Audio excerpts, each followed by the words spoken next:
especially at night. No visibility at all on the big road the bus passed.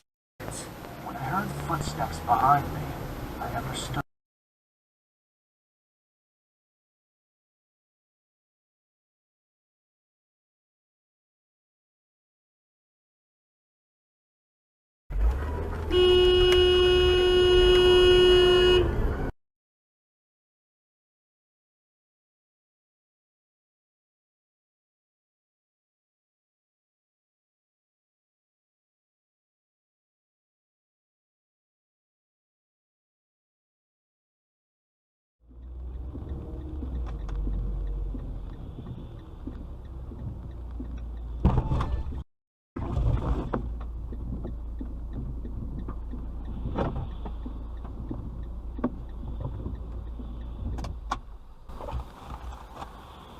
Get the quotation, I can give you the check.